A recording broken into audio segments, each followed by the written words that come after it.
আসসালামু কাইটালের আলাইকুম এভরিওয়ান, আমি মাহদিম আহমেদ। আমি এসেছি সাহারা মরুভূমি ও অ্যামাজন জঙ্গলের একদম মাঝামাঝি বর্ডার আফ্রিকা অ্যামাজন জঙ্গল এবং সৌদি আরবের যে সাহারা মরুভূমি দুইটার বর্ডারে, একদম বর্ডারে আমি দাঁড়িয়ে আছি। এই পাশে আপনারা যদি একটু ক্যামেরাটা ঘুরিয়ে আপনাদেরকে দেখাই, এই পাশটা হলো গিয়ে সাহারা মরুভূমির ভিতরে যে উঁচু নিচু পাহাড়ের এবং ওই যে ঢালু যে নদীগুলো, রোদের তাপের কারণে এই নদীগুলো শুকিয়ে দেখুন কী অবস্থা হয়ে গেছে। ওই দেখুন ওই যে গাছপালা দেখা যাচ্ছে, ওইটাও কিন্তু অ্যামাজন জঙ্গলের কিছু অংশ। হ্যাঁ, কিছু অংশ এইখান থেকে ওই অ্যামাজন জঙ্গল থেকে বিচ্ছিন্ন হয়ে সাহারা মরুভূমিতে চলে গেছে।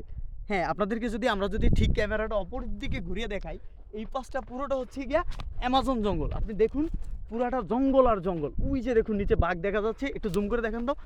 নিচে ওই যে বাঘ হরিণ এক জায়গায় জল খাচ্ছে। এখন আমার যে সাথে নিয়ে এসেছি।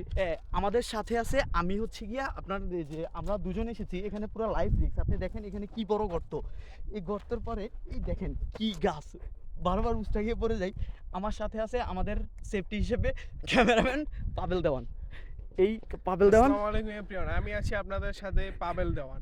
আমি এখানে এসেছি ষান্ডা ধরতে, কারণ ষান্ডা সোহাগবের খুবই ফেভারিট। আচ্ছা ওই যে ষান্ডা আমরা ওই যে দেখতে পাচ্ছি, ওই যে ষান্ডা, ওই যে সবুজ কালারের ষান্ডা, ষান্ডা লাঠি হাতে তুলে সোহাগ ভাইকে খাবে নাকি সোহাগ ভাই ওই ষান্ডাকে খাবে, আমি খুবই কনফিউশনের মধ্যে আছি।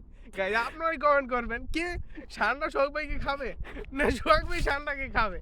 এখন আমরা আপনাদের আরো কিছু, এখন আপনাকে আরেকটি গুরুত্বপূর্ণ জিনিস আমি দেখাতে চলেছি। সেটা হচ্ছে, আপনারা কি কখনো দেখেছেন তাল গাছের মতো উঁচু উঁচু গাঁজা গাছ? এই গাঁজা এগুলো সব সেবন করে এখানকার ষান্ডা যারা আছে। পাবেলের মতো ছেলেরা নষ্ট হয়ে যায় এগুলো খেয়ে। আমার মতো না, কিছুটা সোহাগ ভাইদের মতো ষান্ডারা এগুলো খায়। এগুলো সব গাঁজা গাছ, তাল গাছের মতো বড় বড় উঁচু উঁচু গাঁজা গাছ। এই গাঁজা গাছ আমরা আপনাদেরকে দেখাচ্ছি খুবই রিস্কে। এখানে খুবই বড় বড় গর্ত, এগুলা